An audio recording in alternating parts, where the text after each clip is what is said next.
Welcome to Got Grass, conversations with the legends and leaders of bluegrass. You've enjoyed live bluegrass at Guitar Town CT concerts in Hamden, Connecticut since 2008. From Tony Rice, Rouse Stanley, and Doyle Lawson to Tim O'Brien, Sierra Hull, and Billy Strings. Now you can go behind the scenes as we chat with your favorite bluegrass stars. I'm your podcast host, Chris Worth.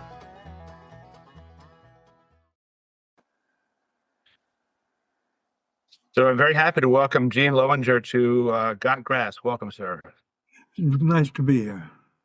I'm talking to you from Hamden, Connecticut, outside of New Haven. Where are you? In Millburn, New Jersey. Millburn, New Jersey. Is that where you're from? Born, raised, or are you? Well, I'm from Millburn. When I was, hold on, let me clear this up here. When I was born in Newark, New Jersey, and my family moved to Millburn when I was 5 years old. Gotcha. Well, I've been doing this podcast for 2 years, and I've interviewed, I think you're the 73rd interview I've done. So I'm trying to interview everyone with a connection to Bill Monroe. So thank you for coming on. It's been fun talking with some of his former band people, and appreciate that. I start out usually by asking a non-music question, which is kind of like, what is a perfect day off like for you these days? A perfect what? Perfect day off. Every day is a day off. Every day. I'm retired, so every day is a day off. Perfect day is I get up in the morning. If I get up I'm 83 years old. If I get up in the morning, I'm happy, But I swim every day at a health club. I swim a mile a day. And then I practice for a couple hours in the afternoon, and I do some reading at night or watch a movie. And that's my days. And I give lessons occasionally. I do have some regular students who have shown extreme patience and tolerance in putting up with me as a very rigorous, demanding teacher. But that's what my teachers were for me, so that's what I have to pass on, Yeah. So did you grow up surrounded by music as a kid in your home? A little bit, yes. When I was in elementary school, I took some violin lessons for about a year or two, but they were just very elementary lessons. And I didn't pursue it for a number of years. And then there was always music in my home. My father was a musician when he was in law school, but I never knew about that. He never talked about it. And then when I was in junior high school, I was always hanging around the band room, and because I was always attracted to music.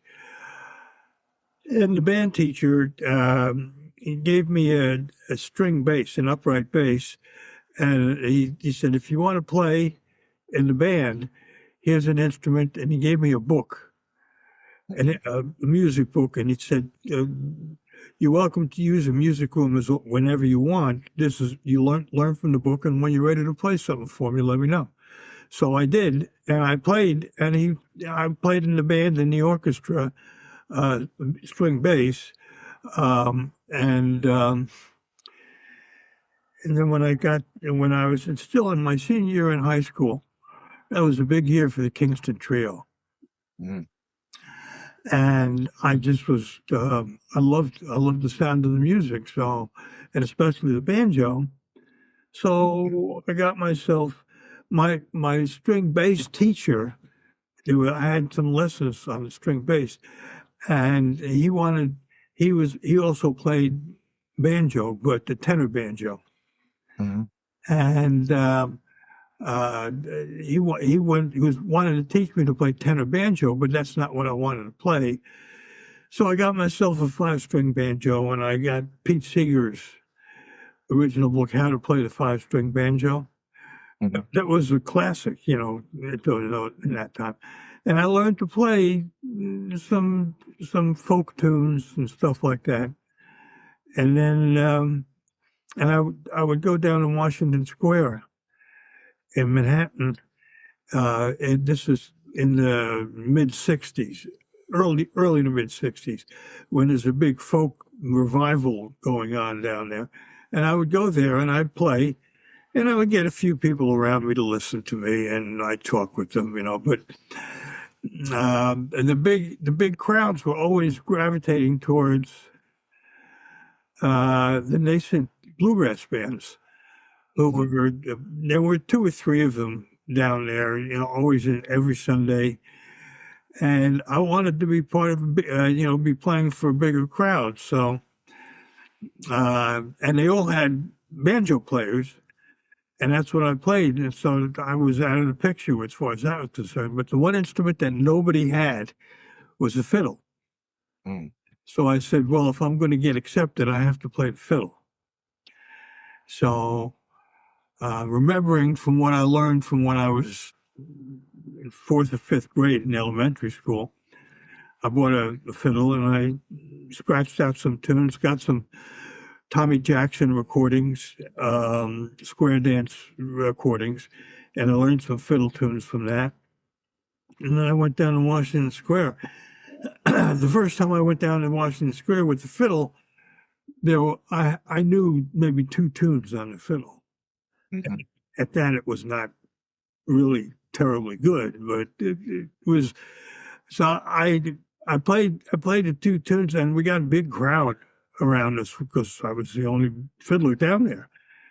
And I got done playing those two tunes, and I just walked around to the different bands in Washington Square, and I played the same two tunes with each band, and the crowd followed me. So from that point on, I was a fiddler. So what were these fiddle tunes? Remember? Bile 'em Cabbage Down Oh. and Bill Cheatham, I think. That's the best I can remember. But and I liked it. That's when I just after that first time down there, I decided that this is what I'm going to do. And then I went home and I practiced. I worked 3-4 hours a day learning bluegrass fiddle stuff, trying to pick it off for recordings. And at that time, the only way to do it was to take a 33 1/3 record, an LP, and slow it down to 16, which was half speed and 1 octave lower.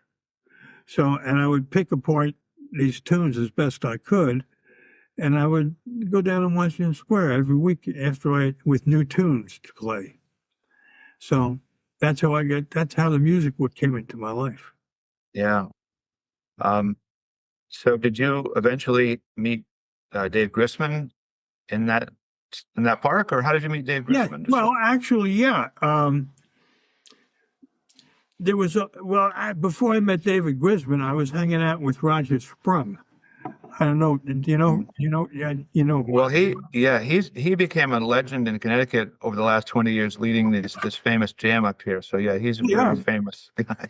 Yeah. Well, as a matter of fact, Roger Sprung was the single most important person who brought bluegrass music, or even that whole style of music, to New York City back in the 1950s. He was going down south to North Carolina and to Galax, Virginia, and he was learning from the people down there, and he would bring it back to New York. Now, Roger, he picked up a couple of students, Eric Weisberg and Bob Yellen. They both learned from Roger Sprung, and and I was hanging out with Roger Sprung around Washington Square, and I used to go on Monday nights. There was a bar on West 4th Street in the Village called Gerde's, GERDE', Gerde's Folk City. Yeah. That was a very famous place in the Village at the time because all the folk groups that came through New York either performed there or at the Gaslight. And I would always go there to see whatever performers were there. But on Monday nights, they had, well, now we call it an open mic night, but then they called them hootenannies. Mhm. So I would go every Monday night, and I'd go down in the basement, and Roger would be down there playing, and he asked me to play some tunes with him when he went up on stage. So I did that with Roger for a while. And that really it got the stage, I worked my stage fright out by getting on stage with him, because he was very supportive. Mhm. And I got very comfortable being on stage and playing with him. And then from hanging out at the Washington Square and in Gertie's, that's where I met David. Mhm. And we started playing tunes together. Yeah. Roger was famous here, and I met him or knew him much later in life, obviously. He was famous for leading this jam, and he would play these quirky, odd rhythm songs that would throw everybody off. He took a great pleasure in doing it because nobody knew them except him, and he had a little quirky rhythm or extra beat or and Yeah. people were just like totally confused, and he loved it. Well, he liked to challenge people too. Yes, And yes, that's why I liked him I got along with him, because I like to be challenged, and that's why I was so attracted to working with Bill Monroe. yeah. He constantly challenged people. So did you have a kind of a bluegrass fiddle hero that you looked up to or emulated or wanted to play like when you were going through this bluegrass phase? In the early days? Yeah. Yeah. Well, yeah, Chubby Wise and Kenny Baker. But I always listened to and Vassar Clements. Um, and the blessing in my life was, for the most part, there were some relationships that didn't work out so well, but I got not only to meet these guys that were I looked up to, but I got to be good friends with them too. From playing with Bill, and we got to be. I was friendly with Vassar I met him in 1965, and we were friends ever since. And we played together a lot, and it was a wonderful experience. Yeah, yeah. Yeah, yeah. So you mentioned Bill Monroe, and I know you played with Bill Monroe. So how did he call you? Did he need a fiddle player and call you, or did you ask him if you could play with his band? How did that work when you first met him? Well, I'll tell you, the first time I ever saw Bill perform live was at a concert that he played at NYU Law School. There was an auditorium there, right on Washington Square. Mhm. And David Grisman had been twisting my arm to go see him perform. Now, I had heard recordings of him, and he was kind of raw and hard, and it was rough for my ears. But David got me to go to this performance, and it was a historic band at the time. I'll tell you who was in it, but when I went to see him perform, it ripped my guts out. Sitting in the audience, it's just like he reached off from stage, stuck his hand into my stomach, and ripped my guts out. That's the kind of performer he was, and I was totally taken with him from that point on. I said, "That's what I'm looking for in this music." So at that time, he had a pickup band with him. He brought the fiddler Kenny Baker, Mhm. and he brought Bess Ely Maudlin, who was his bass player and his mistress at the time. He brought them with him, but his manager at the time was Ralph Rinsler, and Ralph got Jack Cook from Baltimore to Mhm. play guitar for him and sing lead, and he also got Del McCurry from Pennsylvania, who was a banjo player Right. at that time, to play banjo for him.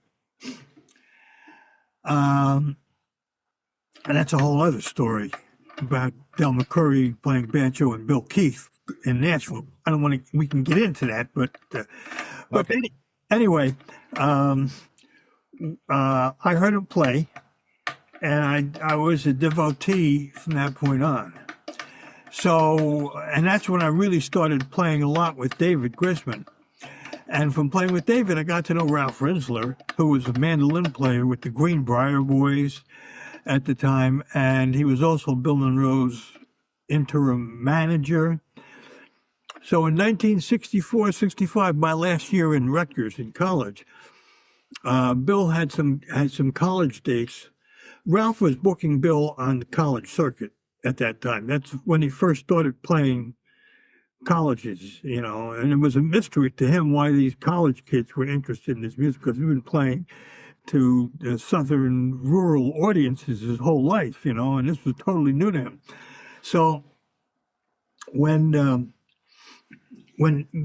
he had these performances booked in New England, there was one at Dartmouth, one at Jordan Hall in Boston, and there was someplace else, and I don't remember exactly. I have it in my records, but it doesn't come to mind. So Ralph had to find a band, had to put together a band to back him up. So he got Peter Rowan, who lived in Boston, to play guitar and sing lead for him. And he had Bill Keith, who was living he had gone back to New Hampshire at that point to play banjo. And Roger Bush, who was a bass player for the Kentucky Colonels. Mm-hmm. I think he was the bass player. So what happened was Ralph called Tex Logan to play fiddle for Bill. Now, at the time, Tex Logan was a research mathematician at Bell Labs here in New Jersey, and he was very deeply involved in developing computer systems and all kinds of stuff for Bell Labs. And he told Ralph, he said, "I can play one of the shows, but it's the only one I can do. Why don't you call Gene Lowinger, who I lived in Millburn at the time, to see maybe he can, if he'll, what we can do." He told us to Ralph, what we can do is, on the first gig, I could play the first gig was at Jordan Hall. Have Gene play twin fiddles with me, and he'll meet Bill, and Bill will get comfortable with him, and then maybe he can play the other two gigs. So that's when Ralph called me, asked me to do it, and when Ralph called me and asked me to do it, I said, "Are you kidding? Are you kidding?" So I played the first gig in Jordan Hall, and right after that gig, no, it wasn't after that gig, no. The second show we played, I don't remember where it was. After that show, Peter Rowan came up to me after the show and said, "Bill just asked me to come back to Nashville with him to work with him on the Grand Ole Opry." And I got like, wow, that's amazing. I got so jealous that I decided that I wanted that invitation from Bill. So there was about a month between gigs, between that gig and when we played at Dartmouth, that last gig. So I said, screw this to all my studies. I didn't know what I was going to do when I graduated college anyway. I was in my last year of college. I knew I didn't want to go to law school, which is what my father wanted from me. So I just spent 4 or 5 hours a day sawing away, on the fiddle. When I played for Bill at Dartmouth, and he was very surprised, and the audience recognized something in my playing, and they really responded to me. So Bill was impressed with that, and he told me if I came to Nashville, he'd give me a job working on the Opry. And I told him, I said, "Bill, I'm going to graduate in May from college, and if you're telling me this, I'm going to come to Nashville. He said, well, you just come right down. And a couple of times after that, I spoke with Ralph Rinsler. And I said, is he serious? Should I go? And he said to me, I can't speak for Bill. I don't know what to tell you. But if he offered you the invitation, what have you got to lose if you go down there and he sends you home? At least you tried, right? Mm-hmm. So that's what I did. And that's the whole story of how I got down there. But that's how he invited me to go and come to Nashville to play on the Opry with him. Yeah. And then It's funny because I think I just was on YouTube recently, and I believe that Jordan Hall gig is on YouTube now, just the audio of you, Tex Logan, and the whole band playing in Boston in '64. I think that's on. Yeah, I just saw that on YouTube. I never saw it before. Really? I was looking at stuff for you, and I said, "Oh my gosh, this is the band, Peter Rowan." And right. Yeah, I'm going to have to find it. I think it's newly on there. I never saw it before. Well, I know there are two videos, actual videos on YouTube. When I was playing with Bill on the Opry, I think we played Bluegrass Breakdown and Uncle Pen. And I had been with Bill maybe a month at the time when we did that, so I was still pretty raw. Yeah. But yeah, I'm going to have to check that out, that Jordan Hall thing. It'd be interesting to hear how I sounded. I'm sure it was terrible. Well, I in my interest in having Bill Monroe's, bandmates on the show, I had Mark Hemry, the bass player, on. Now, he saw Monroe, and one of his friends dared him to go ask Bill Monroe for a job. And he said, I can't do that. He said, no, go ask him. And Bill Monroe said, yeah, come on, come play with me. And Mark said, well, I can leave tomorrow. And he goes, no, come down in about a month, he said. But that's how he actually initiated, I guess, he probably maybe had a drink or two, and his friends say, go ask him if he'll hire you. So, yeah. I thought that was funny. Yeah. Worked out. Yeah. Worked out. So, so you met up with Bill and his band and started playing with the band. So you were a young Jewish guy from New Jersey, and these are good old boys from Kentucky. Like, what was your reaction like when you played with them? Was there any? I mean, obviously you could play. They liked the playing. Was there any other, like, were they looking at you like, who is this guy? Or, yes. There was a lot. There was a lot. A lot. Yeah. Yeah. I don't know if you really. I mean, I could talk a little bit about that, but some of it wasn't pretty. Yeah. Well, go ahead. I mean, I'm just, you can say whatever you like. I'm just interested in the whole, the real stories behind traveling with Bill and stuff. So. Okay. Well, so when I graduated, it was Jim and Jesse McReynolds were playing in Sunset Park in West Grove, Pennsylvania. It was a country music park. And it was a legendary place. For 2 years, I had been going down there practically every weekend to see the bands that they brought up from Nashville. And I saw everybody, Flat Scruggs, Jimmy Martin, Stanley Brothers, Jim and Jesse McReynolds, Bill Monroe. I mean, Reno and Smiley. And then, so my last week in college was just the week before Memorial Day weekend. And I knew Jim and Jesse were playing in Sunset Park, so I packed my bags, packed up my fiddle, and somebody who was going down to the park to see Jim and Jesse McReynolds play down there. They gave me a ride down there from the area. And I went up to, I knew Jim and Jesse from meeting them before and having played a couple of gigs with them in the New York area, because we were the other band. David and I, the New York Ramblers was the name of the band. We opened for them, so I knew them. And I asked Jesse, I said, I want to go down to Nashville. Can I get a ride on your bus with you? And Jesse said, sure. We have to stop in Virginia to play a gig tomorrow on Memorial Day, but then we're going right back to Nashville after that.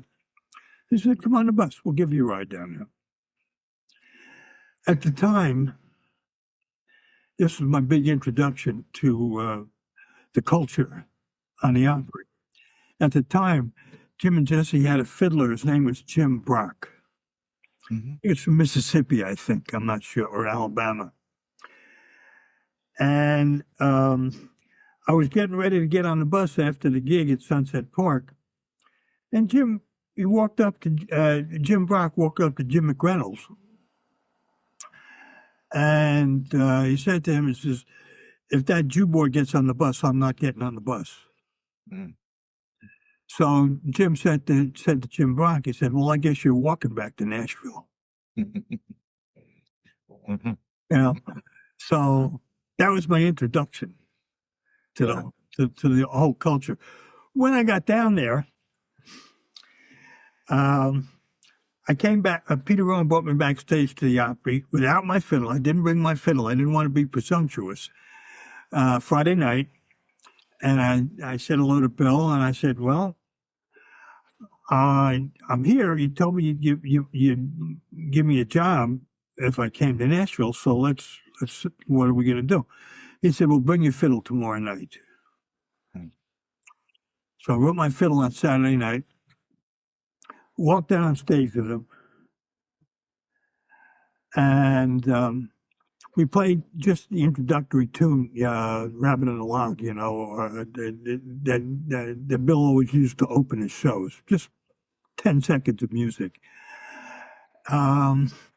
And then we usually just went right with. I know Bill's opening was to go right into Panhandle Country, so I was ready to start playing Panhandle Country right away. And then Bill stopped. And he said, "Howdy, folks. And we got a young fella here from trying out." He said, "Trying out for my band as a fiddler." I thought I had the job, and I said, "Whoa," and he said, "This young Jewish fella from New York City." So I was a little. It took me off guard, and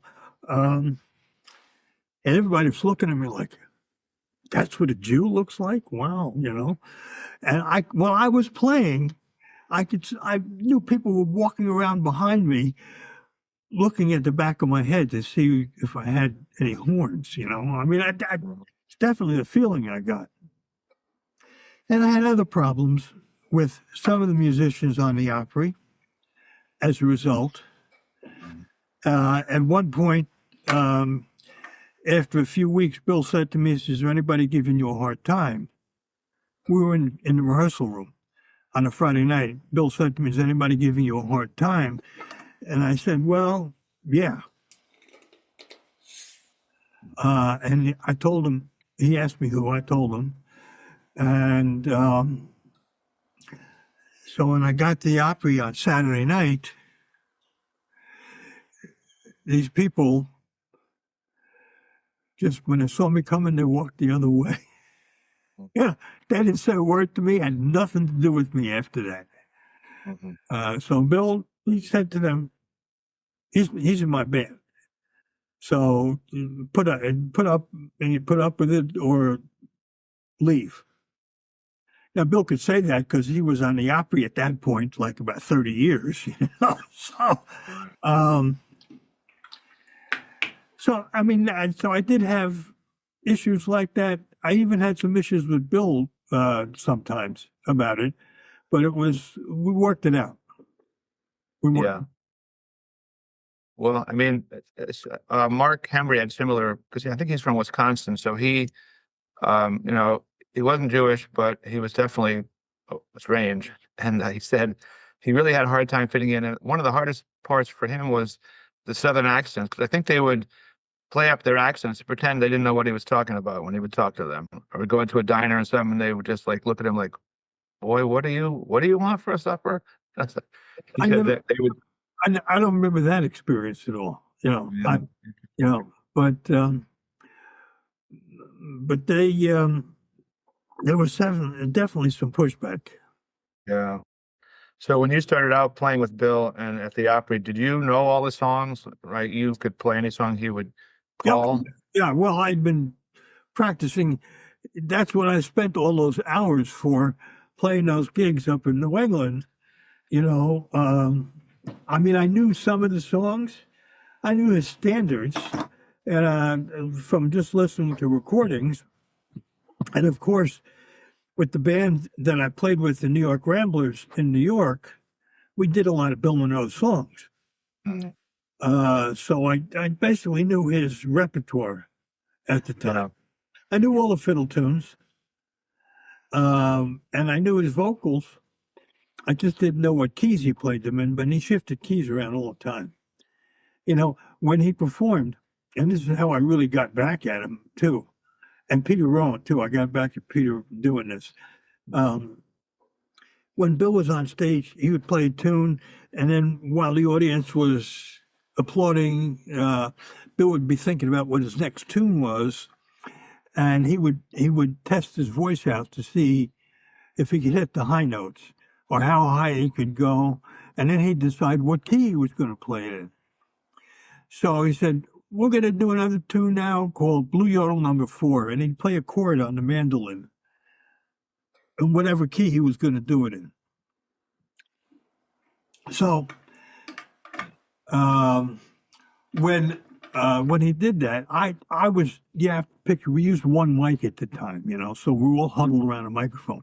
Now, Peter Rowan was standing to Bill's left and could only see the back of his hand. I was standing to his right, and I could see the mandolin, his hand on it, you know, and so I would see what chord he was playing, so I knew exactly what key we were going to be playing it in. And Peter would look at me like, "What key are we doing this in?" And I either would not tell him, or I would tell him something like, if we were doing it in B, I'd tell him B flat, just to bug the hell out of him, you know, because I could do it. So, so I knew all of Bill's tunes, and I could tell what key he was going to play it in. And I would, because the fiddle in Bill's band, the fiddle was the most important lead instrument. Mm-hmm. The fiddler was the hardest working member of the band, and I have to say he was the most respected member in Bill's band also. I mean, I said things to Bill that when I said them to him, other guys in the band, they would just go hide in the corner. And they would go cringe because they didn't know what his reaction would be. And Bill would just chop on the mandolin and go, you know, make a face, you know. But he took it from me. And I was always pushing. He was always pushing me, but I pushed back. Yeah. And I think knowing Bill's character, that's the way he was with his bandmates. And that's what he wanted back from them. He wanted them to push back. Yeah, I've heard that from other people I've talked to, that, you know, if you give it back to him as good as he gave it to you, he'd respect you and maybe stop bothering you as much. He'd push the envelope with you and see what you would do. Yeah, exactly. There's a great YouTube video of you in the band. I think it's 1965 with Pete Rowan and James Monroe on bass doing Uncle Pen. So that was obviously a crowd pleaser and maybe his most well-known song. Was that played at every show you did with him, Uncle Pen, without fail? Was it always played? We always did Uncle Pen. We always did Uncle Pen. And you know what's interesting? The banjo player in that band at the time was Don Lineberger. Mm-hmm. He was from North Carolina. He played the banjo upside down. Oh. I don't know. You could tell. Look at the video. Well, You'll see, you know, when banjo players play like this and the fifth string peg is up, you look at the video, you'll see the fifth string peg is down. He reversed the banjo. You know, he picked with his left hand and he fingered with his right hand. Anyway, so Don Lineberger played banjo, and I had a lot of trouble with him about me being Jewish too. He ultimately left the band because he didn't want to work with me. Actually, he borrowed money from me to get to Newport Folk Festival because he couldn't afford the plane fare up there.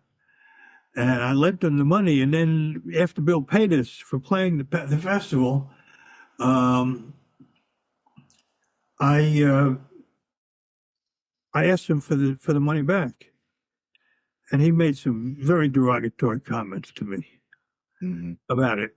And he gave me. Eventually, I got the money, but And that's when he quit the band. Yeah. Yeah. Yeah. So anyway, I remember what we were talking about when I got sidetracked there. Oh yeah, the recording, Uncle Pen. You were asking me about that recording.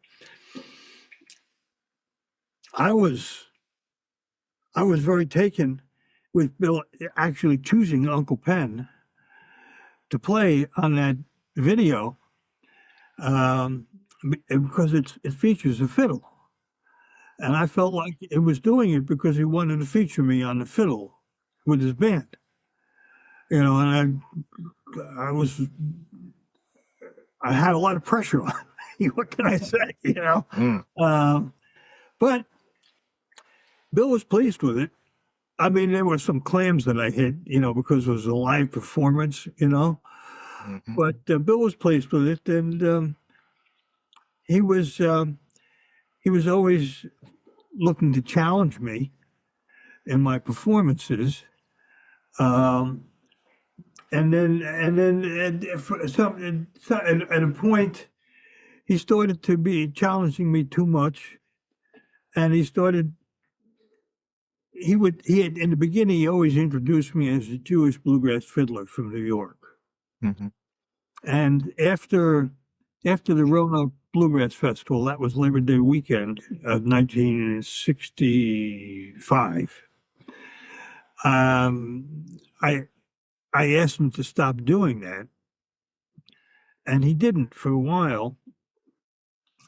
And then, because I told him, I said, I want you to stop doing it, because if you continue to do it, I'm gonna leave.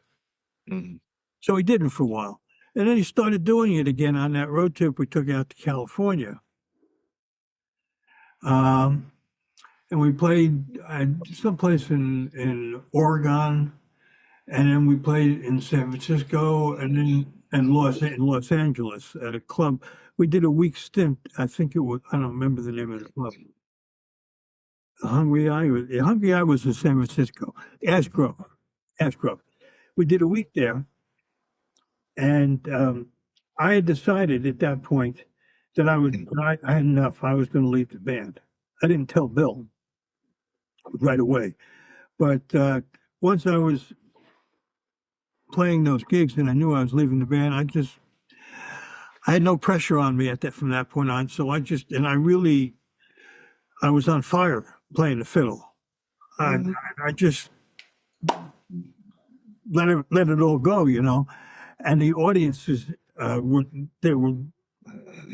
standing applause after every one of my solos, and Bill was very impressed with that.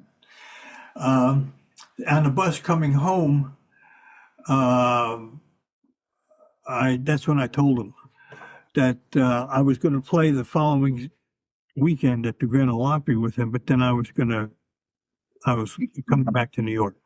Mm-hmm. So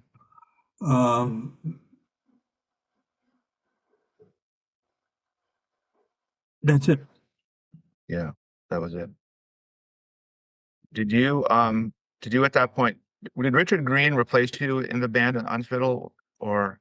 Well, he was the next regular fiddler with Right. Bill. There was a couple of months gap. There was a whole stable of fiddlers in Nashville that could play with Bill. There was Joe Stewart and Kenny Baker, and there was another guy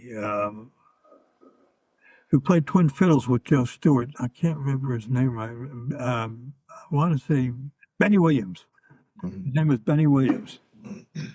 So they did for a couple, and also in Nashville, whenever Bill played on the Opry, he'd always want Buddy Spiker to play fiddle with him too. Buddy was an amazing musician, absolutely amazing.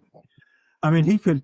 We would go on stage and play twin fiddles, and we never even rehearsed what I was going to play, and he would just watch me play, and he'd play the second and third parts to what I was playing. It was amazing. I don't know. I still don't know how anybody does that, Yeah. Vassar was the same way, by the way. When I played with Vassar, he would play twin and triple parts to me. And also Bobby Hicks, too, used to do that. Yeah. Yeah. Great. All amazing players. So I had Peter Rowan on the podcast a while back, and he was talking about being on the bus with um, Bill Monroe, and he was talking a lot about the pot smoking that went on. And I don't know if that was with you. I know Bill Keith, but he said, yeah, Bill kind of knew but didn't know and didn't. It was just a funny relationship they had about that. Because I know Bill was not really a guy about drugs and drinking. He didn't really care for that stuff. Not at all. Not at all. But I think he knew that these Northern boys were indulging a little bit as Well, long as they. I'm sure one, because I didn't. I didn't at that time. I was totally not drinking or drugging or anything. Mhm. And I think Peter was disappointed when I came down to Nashville because he figured, oh, a Northern college kid, we're going to have a good time and party all the time. And I wanted nothing to do with it. Mm. So when Richard Green came down, I'm sure they went off the deep end. It sounded like I had a lot of fun. Yeah. Bill, Bill was adamantly against people being in an altered state of mind when they were playing music, and that's why he always successfully resisted having Jimmy Martin on the Grand Ole Opry, because Jimmy Martin was always drunk. Mm. I don't think I ever saw him a day that I ever knew him or in a performance where he wasn't drunk. Mm. Talking about the song Uncle Pen, so you obviously knew that song when you started with Bill, but and it's a tricky song for people that don't know it or haven't played it. It's the rhythm is very tricky and important. It has to be right on. Tick, tick, tick. If it doesn't, the song falls apart. Did Right. you ever have experience where like you came in the wrong beat or something and like gave you a look? Or I didn't have a problem like that because I just clicked with Bill's mandolin playing. mhm. And Bill is what kept the rhythm going in the band. You know, that chop that he had on that mandolin, it was powerful. And he kept you rock solid on that. As a matter of fact, now that you mentioned Uncle Pen, there's something I didn't want to mention to you. I had a terrible fiddle when I went to Nashville. It was not a good instrument. So after a few weeks, I came to the Opry, and Bill had two fiddle cases there. He had two fiddles. He said, play these both, pick which one you want. That's the one I want you to use. So I picked one that I liked, and I played it the entire time I was with Bill. Totally oblivious to what the instrument was or what the history of that instrument was. Then many years later, I was invited to the International Bluegrass Music Museum's centennial celebration of Bill's birthday. Mhm. And they had all extant Bluegrass Boys. They brought us to Owensboro and put us up and fed us, and they had a whole big celebration there. And I was walking through the museum and I went into the Bill Monroe room. And there was a fiddle encased in a plastic case in the middle of the room. And I walked up to it and I said, that's the fiddle that I used when I played with Bill. I recognized it immediately, and I'm reading the tag on it. That was Uncle Pen's fiddle. Oh. And I didn't know it at the time. Bill never told me, but the case was there, and the tag on the case said, "This is the fiddle that Bill's Uncle Pen used to play." Wow. And I was like totally blown away by it. I said, "Whoa!" Yeah. Well, I guess that shows you how much faith he had in you to let you use that fiddle, because he obviously wouldn't have let anybody use it. No, you're absolutely right. Absolutely right. Yeah. Yeah. So, when did you do new songs while you were with Monroe that he would teach you along the way, or did you pretty much have a list and that was it? Did he come up with new stuff while you were traveling? And I mean, I know he was famous for that, but Sure he did. He came up with tunes, not brand new stuff that he just wrote, but tunes that we never performed. Somebody would yell out a tune from the audience that he used to play 40 years ago with his brother Charlie, Mm. and we never performed it. And he would say, "That sounds like a good tune. Let's do that tune." And I go, "What?" And he'd show me what key it was in, and I'd kind of fumble my way through it, but we had it by the end of the tune, So as far as new tunes go, the only tune that we ever really did that was brand new was Walls of Time, which there's a big controversy about that.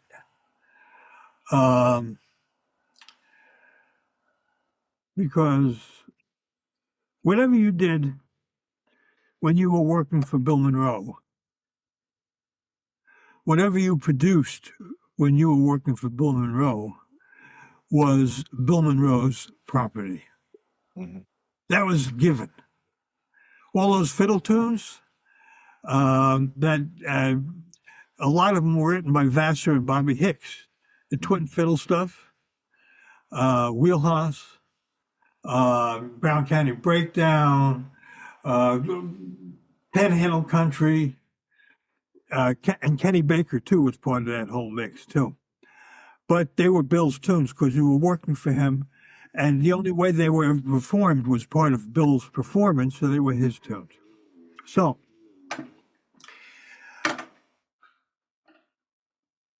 I was sitting on the bus,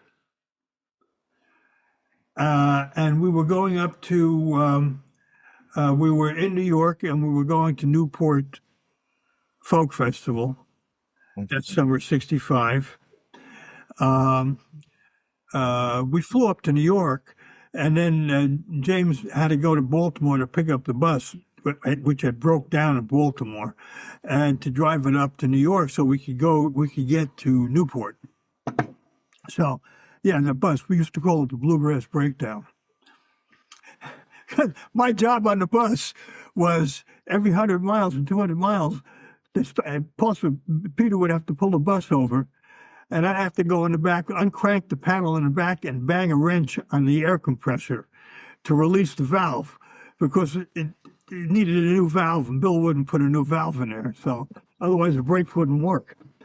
So anyway, going up there, they sat across from each other and talked about that tune, Walls of Time. And they sang it together, and they worked out the words and the melody and the harmony, and that first time they performed it was at Newport. And then the next time we performed it was not a couple of weeks later, was at the Roanoke Bluegrass Festival, Labor Day weekend.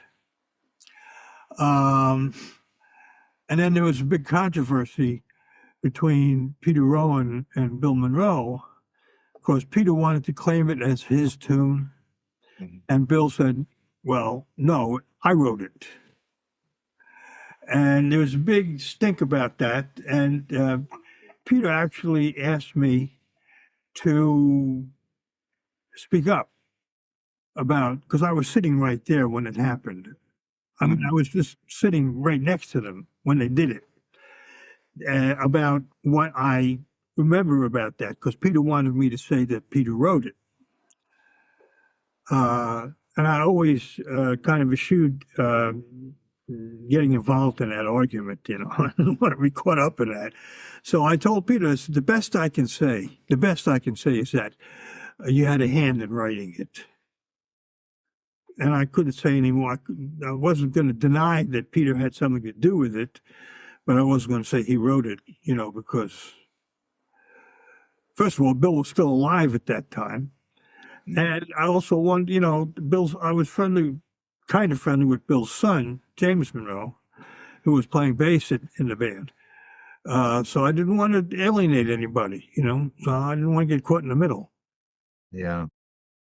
The story I have heard is that, I think it's this song, is that Monroe had a melody, and he said to Peter Rowan, this is an important melody to learn, and let's, and I assume that Peter Rowan maybe came up with a lot of the words to it, but I don't know. Peter didn't really say in my interview, so you're telling me that it was a joint thing and you didn't want to get involved, and that seems like the smart thing to do for you. It was very political. Very political. Yeah. Do you still stay in touch with any of your former band members? I'm thinking of James Monroe, who honestly I'd love to have on the podcast. I don't think he's the kind of guy that would come on. No, he Um, isn't. No, he yeah, that's what I've definitely. heard. Yeah. Do you And still do you still stay in touch with these guys? Any of them or? well, the only one, Lamar Greer, who was a banjo player, I think he passed away, Hmm. and also Don Lineberger passed away many years ago. But he wouldn't talk to me anyway. Um, the only time I ever saw James after I left the band was at that centennial celebration in Owensboro, and we had a good time together. We ate together and talked, and he told me he really liked my book that I wrote about my experiences. Um, and he said to me, he says, he really enjoyed it, and it was honest reporting because there have been other things written about Bill by another writer who was not. He didn't do a good job writing about it. Right. I maintained a cordial relationship with Tom Ewing, who was Bill's last guitar player, who also wrote an extensive biography of Bill with copious footnotes and everything. I mean, he did a lot of research. Um, and Other than that, I'm not really in touch with those people anymore. But honestly, if I ran into Bobby Hicks, we'd hug each other and say, "How you doing?" We're old men now. Bobby's like, I think he's 10 years older than me. You know, but some of the people I have very nice relationships with. Many of them I'm not in touch with anymore. And subsequent to, and some of them, like Del McCurry, sweetheart of a guy. When I see Del, it's like, we talk about our experience with Monroe. We talk about it a lot. Mhm. And Del's a really wonderful guy, and his boys are very nice also. And Adele's fiddler, Jason Carter, Mhm. who doesn't play with him anymore, but I have very cordial relationship with him.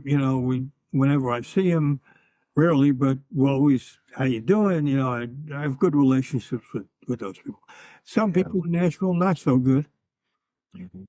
but but for the most part, we're all old adults now, so we let things go. Yeah. What's Yeah. the point anymore? Yeah, Jason was on the podcast as was his wife Bronwyn. She was on twice. I know Bronwyn because she's played up here a few times at our concert series. So fun. It's fun to talk to everybody, but fiddle players especially I like to talk to because I know the fiddle is a very unique instrument. It is. It It's very definitely is. unique. Yeah, And fiddle players have a unique perspective on performing. yeah. Interesting that both you and Richard Green got so into photography. He doesn't play fiddle at all anymore, and he's of course on the West Coast still, Yeah, and has beautiful photographs as you do. So that's interesting that both of you fiddlers with Monroe are into photography. I thought that yeah. was fascinating. Richard, you know what? I never really was comfortable around Richard Hmm. because he was such a pothead, and I wasn't comfortable with it. Mhm. But some years ago, got to be maybe 10, 12 years ago, I got an email from him through my website. Mhm. Um, and he said, "Hey, Jane, how you doing? What you been doing lately?" Like I haven't spoken to the guy in 40 years, but uh, he said, I'm a photographer too. He sent me his some of his photographs and his website. I don't even know if he still has one, Yeah, but he does. so okay, so there you go. When I got into photography, it was a substitute for playing the violin. Um, I had stopped playing the violin at a certain point in my life, we can get into that if you want to. We don't have to, but and I worked on Wall Street as a systems analyst for Wall Street Bank. Turns out I had a knack for that work.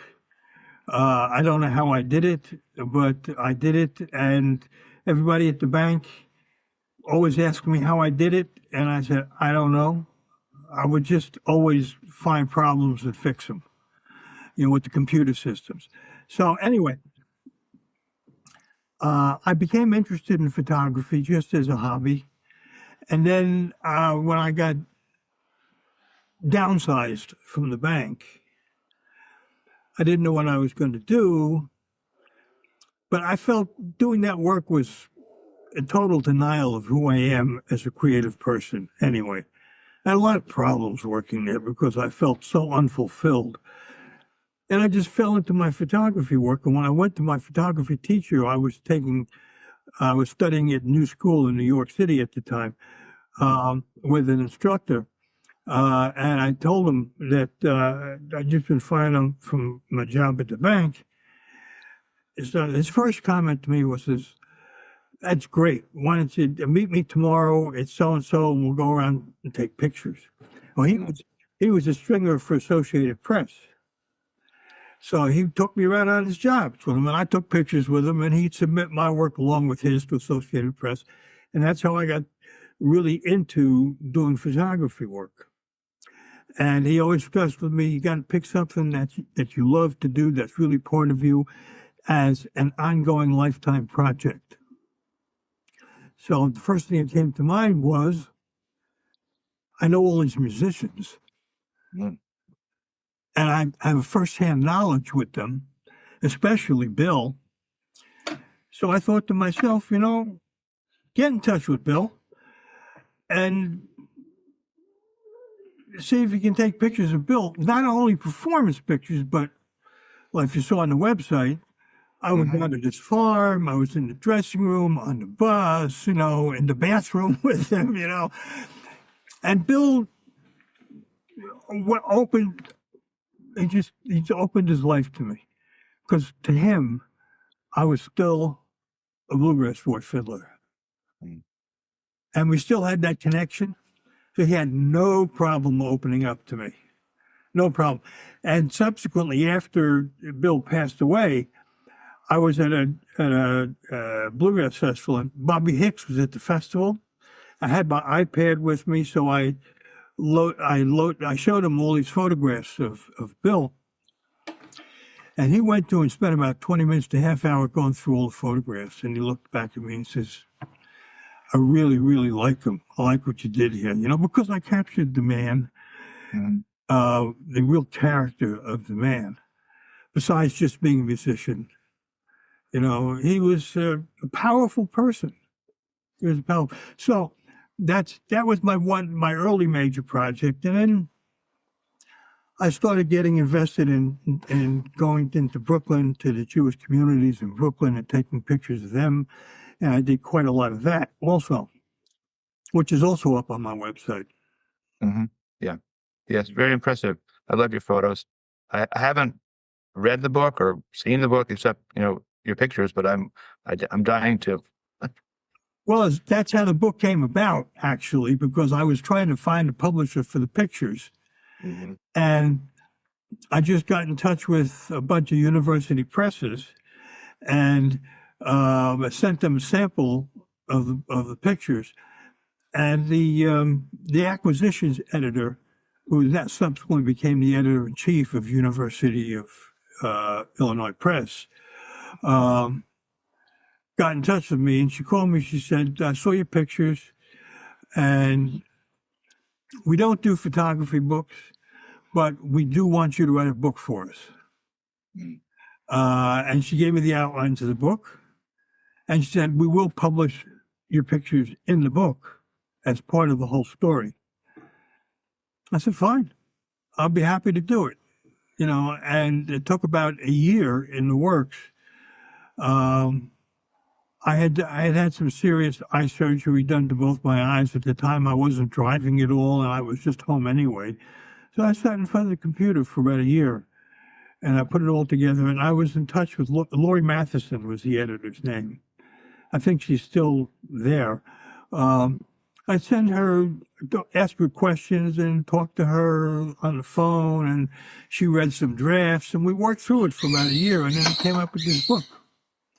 So, and I was like, I was very happy to do it because it gave me a chance to really tell my story,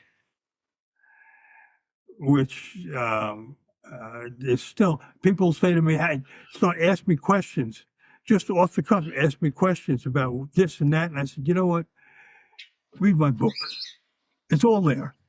It's all there. Yeah.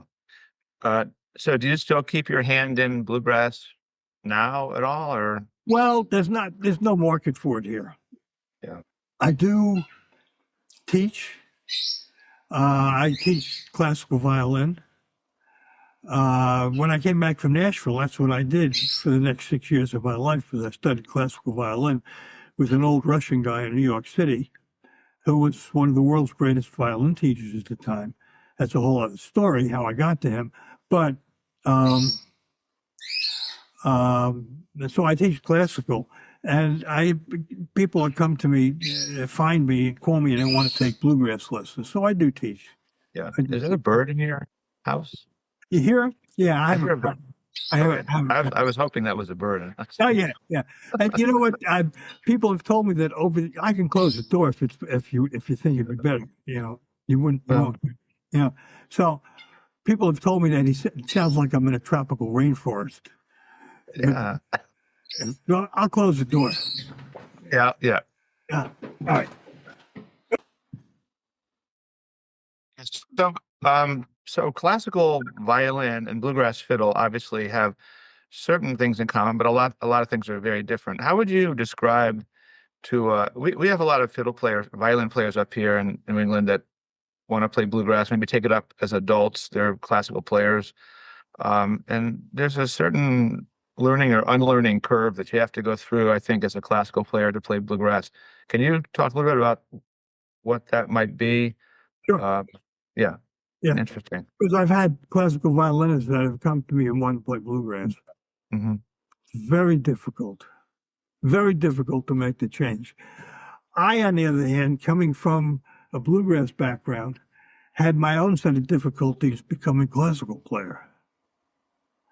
So, when the problem is that to play classical, a violinist has to work in a very structured, organized, disciplined way. You got music on the page. Those are the notes that you play. There's a dynamics. Everything is laid out for you. It's up to you as an artist to interpret it and put yourself into the music, but everything is right there in front of you. The biggest problem I have teaching classical players is forget it. Forget everything. You have a facility on the instrument. That's what you have. And that's what's going to help you as a player. Otherwise, you don't read music. You have to hear it. And you have to think it to be able to improvise. Mm-hmm. Classical players have a very difficult time with that because of their training. It's inherent in the nature of playing the violin. When you play in an orchestra, you follow the conductor. You have to fit into all the other violinists in your section. You have to adhere to what the composer wrote on the music page. That's a complete anathema to anything involved in playing bluegrass fiddle. You have to let loose when you play bluegrass fiddle. You have to be able to improvise, to think on your feet while you're playing, to be able to shift, make changes and adjust, constantly to what's going on around you. And that's very different than playing classical. Now, to play classical, like if you're playing chamber music with 2 or 3 other musicians, there's a constant ebb and flow of feeling with that to a great extent. And great chamber music players will always feel each other and adjust to each other. In that regard, it's very similar. But I think the structure of classical music is very different than what's required of a person playing jazz or blues or bluegrass. It requires freedom. Mm-hmm. And, you don't get that kind of training playing classical violin. Yeah, I found that I teach some classes at a local school, and one of the hardest things that fiddle players have is when we talk about chords and chord voicings and stuff, and they go, "Well, what's a chord?" Yeah. The hardest thing I have in teaching students is the theory. Mm-hmm. And some students, they hate to talk about theory. I said, well, you can't improvise if you don't know the theory. You got to know what chord's going on. You got to know the notes in the chords. You have to know how what you're playing fits into the chord that's going on at the time, and what the chord progression is of the piece, so you can create something that's linear. Very difficult for classical players. Yeah. That's helped me a lot as a classical player. And just as an experience I had, I was playing in an orchestra, and my stand partner, when you play in an orchestra, the person on the outside plays, and the person on the inside plays and turns the pages, right? So this person was turning the page, and the music fell off the stand.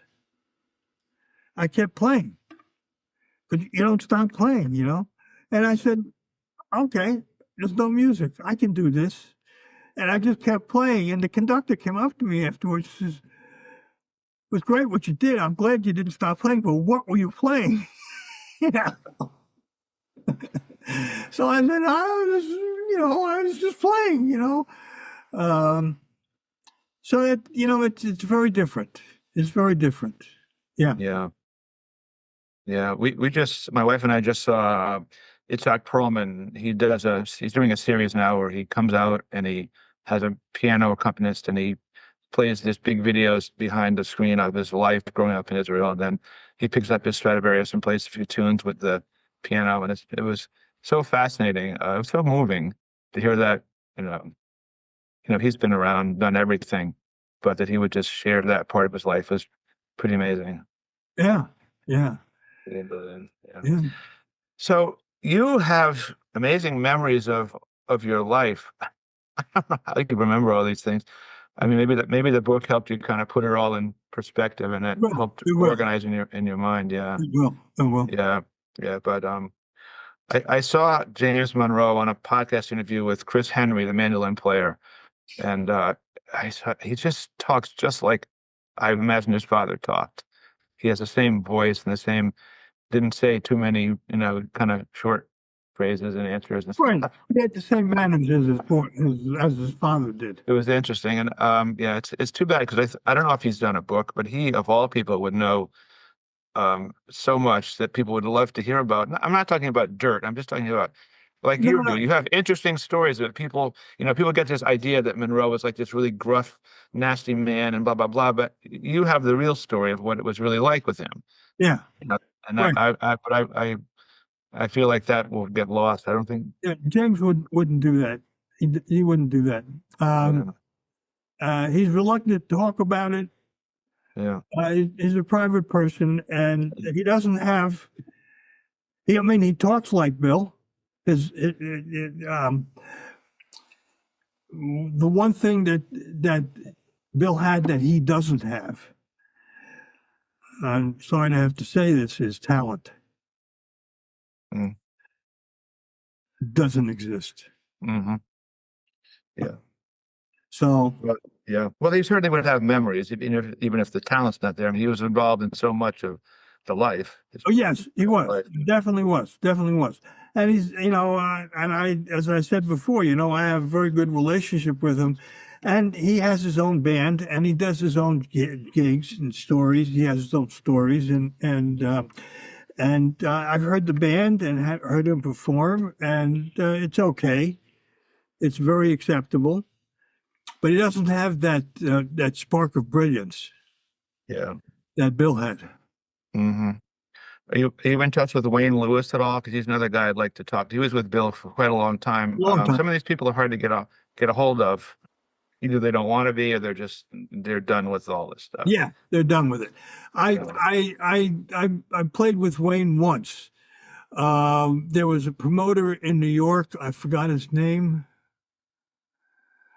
but he had after Bill passed away, he put on a performance of a Bill Monroe memorial concert up in Westchester somewhere. I don't remember mhm. where it was. And Wayne Lewis played guitar, and Tater Tate played fiddle. They asked me to come and play fiddle too. I played some twin fiddle stuff, but I hadn't been playing fiddle at all at that time, so I had to really get my chops up again. Um, and I don't remember who. They asked Steve Arkin to play banjo, Mhm. and I don't remember who the bass player was. That's when I met Wayne Lewis. We had a good time talking. It was very nice. It was very nice. And, it's funny, interesting. I found what I was fascinated by at the time I was taking pictures of Bill, one of the road trips we were on, when we played it in Wolf Trap Farm in Virginia, it was in Ricky Skaggs' Bluegrass Extravaganza. And he had all these people, bluegrass musicians, play over a 2-day period. And I was I wasn't playing fiddle at the time. And I was in the dressing room, and Tony Rice was there. And I was talking to Tony, and he said something about J.D. Crowe, who was playing banjo with him. And I said, "Oh, I would love to meet J.D. Crowe." And he said, "He's right out in the hallway. He's getting some food." So I went out there, and there was J.D. Crowe right in front of me. And I went up to him and said, "J.D., we've never met before, but my name is Gene Lowinger. I played fiddle." He says, "Oh yeah, we've met. I remember. We played a show in Lexington, Kentucky, and Bill got J.D. Crowe to play banjo on that show." And he remembered that I played fiddle with Bill in that show. I didn't remember at all, So it was like we had a really good time reminiscing, and I became very good friends with JD after that. I saw him quite a number of times after that, and he was always very nice to me, cordial, asked me to play some tunes with him, when I was playing. Mhm. Vassar always used to ask me to play tunes with him too. And that got a little tough sometimes because Vassar would twist my arm. He said, "No, you got to play. I'll play twin fiddle with you. Don't worry about it." I really wasn't playing at that point in my life, But he wanted to play, so we'd play Brown County Breakdown as much as I can remember, and he'd play twin fiddle. And whenever we performed, the house was rocking. The house was rocking, and after one performance, I had a friend in the audience. I sat down next to him, and he said, "Well, you just blew the audience away, you two guys. It's just like you sounded terrible, but the energy that was coming off that stage was just unbelievable. So I knew we sounded terrible because of my playing, because I wasn't playing at that point anymore. Mm. So, and when I started playing again, it was just because Andy Statman, the rabbi at my synagogue asked me if I could get Andy Statman to come play at the synagogue. So I got in touch with Andy. We hadn't talked in a long time, but Andy's very observant Jew. Mm-hmm. And I said, "Andy, my rabbi wants you to come play," and the rabbi couldn't afford to have Andy come. So he talked to the rabbi, and Andy called me back and said, "Okay, I agreed to play with the rabbi on one condition." I said, "What's that?" And he said, "That you play some tunes with me." And I said, "Andy, I haven't played fiddle in years." He said, "Well, have you got an instrument?" I said, "Yeah, I have an instrument here." But he said, "But you got a month. Let's pick a couple of tunes, practice for a month, and you'll play." And we did. That's what we did. And it was very exciting to do. I had practiced for a month. I wasn't happy with the way that I played, but Andy was. Andy came up to me afterwards and he said that was so much fun to do. I'm so glad. And all the guys in his band said the same thing to me. And Andy said to me,